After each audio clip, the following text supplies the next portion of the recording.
racist kind of question. And I wanted to make sure we address that. And I'll let Kevin answer. But I would say the way you determine if you're not a racist is you ask yourself, am I doing what Martin Luther King wanted? Am I judging people on the content of their character, not on the color of their skin? That's as simple as it is.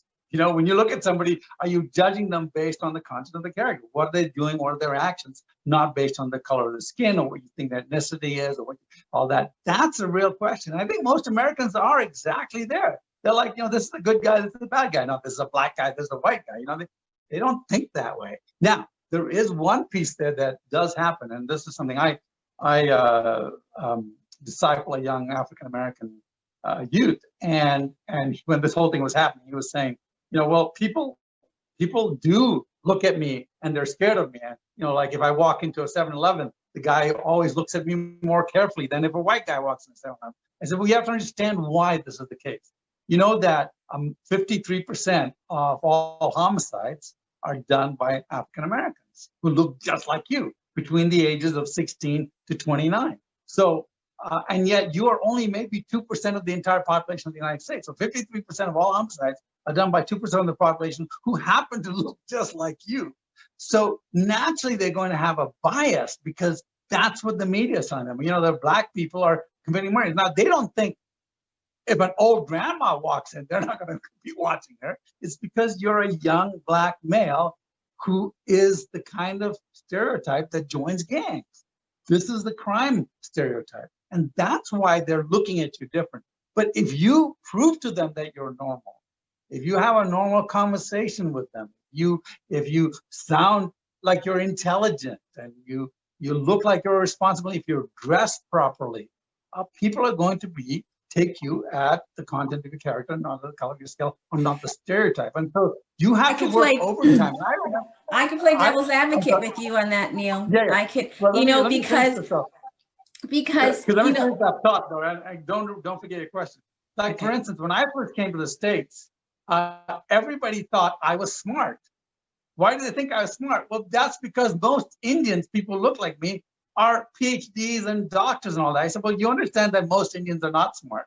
They said, what do you mean? I said, well, if you go back to India, you'll notice that there's 1 billion Indians there, and most of them are not smart. The only reason that you think Indians are smart is because the few Indians who came here had to get a master's degree, and they had to have a good education before they were allowed to stay in the country.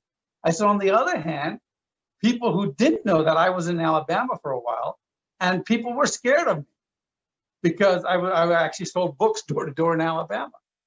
And they were scared of me because they didn't know what, they saw me as a stereotypical dark person that was going door to door. What is this guy doing at my door?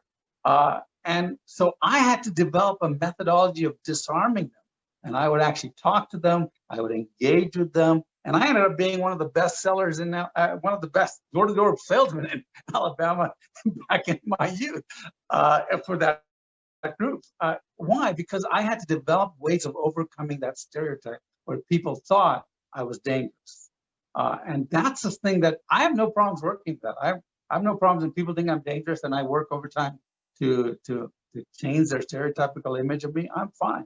I'm okay with that as long as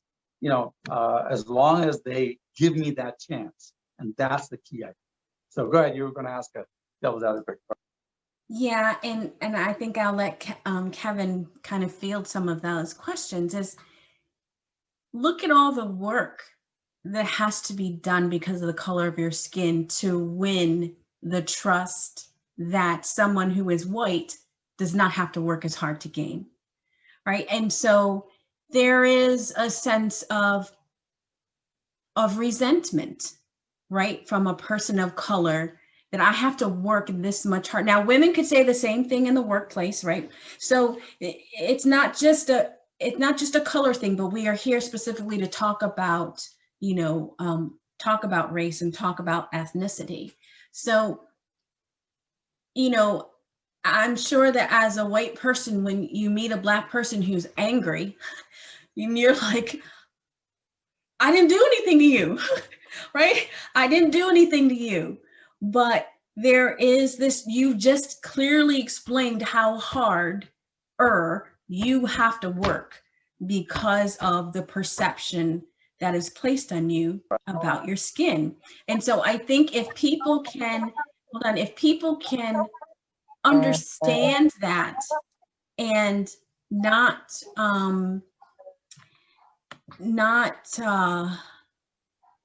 be so quick to be defensive, right? Just give them a moment to say their piece and say, look, I understand. And now a white person could be, why do I have to go through all this length, right? To help you understand, you know, to be so understanding of you. And so it really is going to take teamwork. It's going to take a collaboration of both races, because each one of us is going to have to work harder, you know, so that we can come to this racial reconciliation. And so, Kevin, I'm unmuting you now so that you can talk. Well, let me answer that. Let me answer that real quick, though. Okay. Before Kevin jumps in. But remember, why are we in this position? We're in this position because the Democrat Party, the Marxists, the leftists, the socialists created this whole welfare state that pulled the father out of the home. The only reason that my young disciplee is looked at with suspicion is because this was created by, if you want, the racists, the leftists. And how do we solve this long term? Well, the only way we can solve this long term is to change that paradigm shift, to change that stereotype. Well, where do you start to change that stereotype? You change it by changing the fatherlessness issue. Yeah. Over to you, Yeah. Kevin. Yeah. So, so I do think that we have to have interracial understanding and human healing. And thank you for that, Regina. It does take work. It takes consideration. It takes us not being so quick to generalize people.